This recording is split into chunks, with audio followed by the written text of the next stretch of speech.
Jesus sat by the sea to teach, and crowds came to hear his teaching. And the crowd grew so large that Jesus got into a boat, like a platform to teach from. And he sat in the boat, and the crowds of people stood on the shore listening. And he taught them many things in parables. I love Jesus' parables. They are these mysterious little jewels, these little stories that get deeper and reveal more meaning every time we look at them, every time we go more deeply into them. And today we get the parable of the sower. I remember the first time I heard this parable, the first time I tried to understand what it might mean, and I thought to myself, well, I must be one of those seeds being cast by the sower, and the sower must be God, and this must be a teaching that tells me that I should try to find good soil to grow in so that I can be one of those seeds that produces a lot of fruit. And I have to admit, it didn't make a lot of sense to me. I mean, after all, how does a seed have anything to do with what kind of soil it is up in? And then someone suggested to me that maybe instead of thinking of myself as the seed, I should think of myself as the soil. And the seed to be God's word or God's love cast out generously. That made a lot more sense to me, and my appreciation for the parable grew. It's a more nuanced reading of the parable, and it leads to some important lessons. The admonition to faithfully keep our Christian practices of prayer and worship and generosity and forgiveness, those Christian practices that form us as followers of Jesus. And the need to do the work of preparing the spiritual soil of our lives so that we can be good soil, so that we can produce fruit 100-fold, 60 or 30. It is powerful when thinking about the parable of the sower to ask the question, what kind of soil am I? And that's the wonderful thing about parables. Wherever you are in your spiritual journey, the parable has something to offer. So this year, when I came to the parable to read this parable of the sower, I found myself wondering if the soil is not me or me alone, but what if the soil is all of us together? What if we're meant to read this parable communally instead of individually? First, as a community, as a congregation, are we open to hearing God's word? Are we open to receiving the abundance of God's love cast forth so wildly and generously that some of it falls on the path and some of it falls in rocky soil?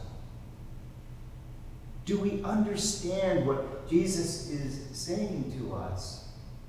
Or are we like the seed that falls on the path? Are we like the path where the seed falls and is snatched away by the birds? Understanding requires a willingness to listen and an open mind and an open heart. If we assume we already know what parable means, we may not understand a deeper truth. What if I had continued to read the parable of the sower as an allegory about seeds?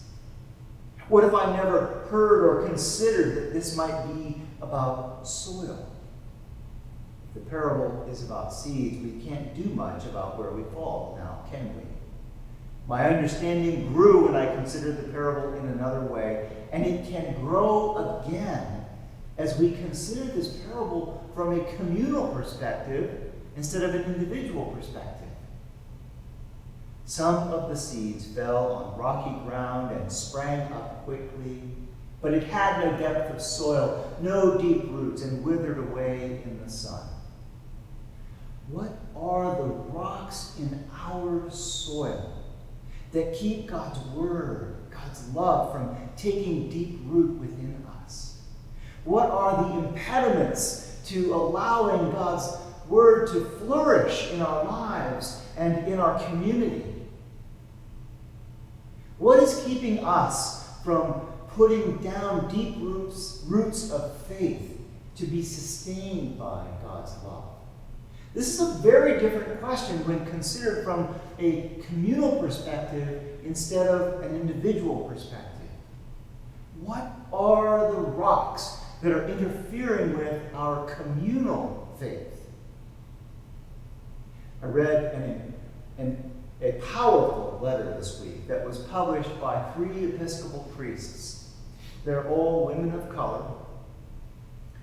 And the title of the letter is Speaking of Freedom, a letter to the church on breaking free of white supremacy, by Kelly Brown Douglas, Stephanie Spellers, and Winnie Varghese. In the letter, they point out some of those rocks that are a part of our heritage as members of the Episcopal Church. Let me quote to you from the letter. "That is why from sea to shining sea we must tell the truth of our story as the church of wealthy slaveholders and traders. We must speak of Episcopalians who were personally responsible for the forced migration and extermination of native peoples, and others who penned best-selling tracts laying out the biblical case for slavery.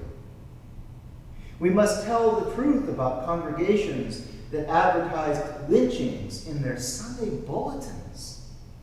We must speak of church support for sundown towns, internment camps, and Asian exclusion acts. We must bring to light the sinful sources of the inherited wealth of privileged congregations and dioceses, resources they continue to hoard while other congregations and dioceses that serve indigenous people, descendants of slaves, and immigrants struggle to survive." These sins are in our history, and they are the rocks that keep us from growing closer to God. But we can do something about them. We can dig out the rocks and make our church a shining beacon of justice and love. The letter goes on. Jesus said, "And you will know the truth, and the truth will set you free." If we speak of these unflinching truths, the church may find its way and lead a nation that claims to trust in God.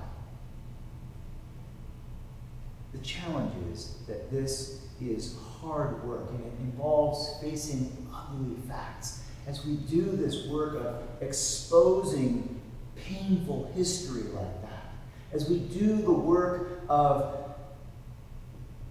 telling the truth about what our church has done and how our church as an institution has perpetuated slavery and racism. It brings shame. It's so difficult to talk about. Who among us has not said to themselves or to someone else, "Well, I'm not a racist," or perhaps, "I don't want to be a racist"? There's a lot of support in the world to keep ignoring the past and ignoring the ways that our institutions, the churches and institutions that we participate in, privilege one group while denying the rights of another. Even our churches have done this.